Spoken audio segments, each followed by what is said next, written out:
ಇಂದು ದಿನಾಂಕ 17/3/2026ರಂದು ಎಪಿಡಿ ಸಂಸ್ಥೆಯಲ್ಲಿ ವಿಶೇಷ ಚೇತನ ಮಕ್ಕಳ ಪಾಲಕರ ಸಾಮರ್ಥ್ಯ ಅಭಿವೃದ್ಧಿ ತರಬೇತಿ ಶಿಬಿರ ನಡೆಯಿತು.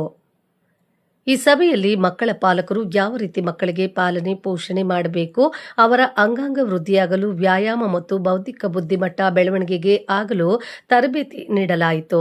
ಮುಖ್ಯ ತರಬೇತಿದಾರರಾಗಿ ರಮೇಶ್ ಮಾನೆ ಸುರಪುರ, ಎಪಿಡಿ ಸಂಸ್ಥೆಯ ಸಂಯೋಜಕರಾದ ಗಿರೀಶ್ ಕುಲಕರ್ಣಿ ಮತ್ತು ಲಕ್ಷ್ಮೀ ನಾಗರಾಜ್, ಮಾಂತೇಶ ಮಾಳಮ್ಮ, ಹನುಮಂತರಾಯ, ಸುಮಿತ್ರಾ ಉಪಸ್ಥಿತರಿದ್ದರು. ಕ್ಷಣ ಕ್ಷಣ ಸುದ್ದಿಗಾಗಿ ವೀಕ್ಷಿಸಿ ನಮ್ಮ ರಾಷ್ಟ್ರಧ್ವನಿ ನ್ಯೂಸ್ ಕನ್ನಡ.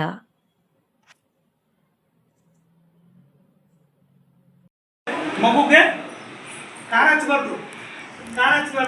ಮೊದಲಾಗಿ ಏನು ಮಾಡಬೇಕು, ಊಟ ತಿಂದ ಮೇಲೆ ಮುಂದೆ ಕೂರಿಸ್ಕೋಬೇಕು, ನುಂಗೋದು ಹೇಳ್ಬೇಕು. ಮಗುಗೆ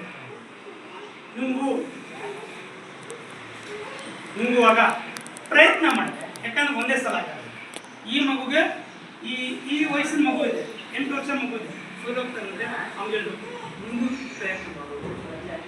ಸೊ ನುಂಗಕ್ಕೆ ಪ್ರಯತ್ನ ಮಾಡುವಾಗ ಇವೆರಡು ಹಿಂಗೆ ಹೇಳ್ಬಿಟ್ಟು ನಾವು ಮಾಡ್ತಾ ಹೋದ್ರೆ ಅದು ಏನು ಮಾಡುತ್ತೆ, ನುಂಗಕ್ಕೆ ಗಂಟಲಲ್ಲಿ ಥ್ರೋಟೆಲ್ಲ ನೆನೆದನ್ನ ಸ್ವಚ್ಛ ಮಾಡ್ಬೋದು. ಮತ್ತೆ ಬಿಸಿ ನೀರು ಸ್ವಲ್ಪ ದಿನ ಭಾಳ ಉಗುರು ಬೆಚ್ಚ ಬಿಸಿನೀರ ಬೆಳಗ್ಗೆ ಎದ್ದು ತಕ್ಷಣ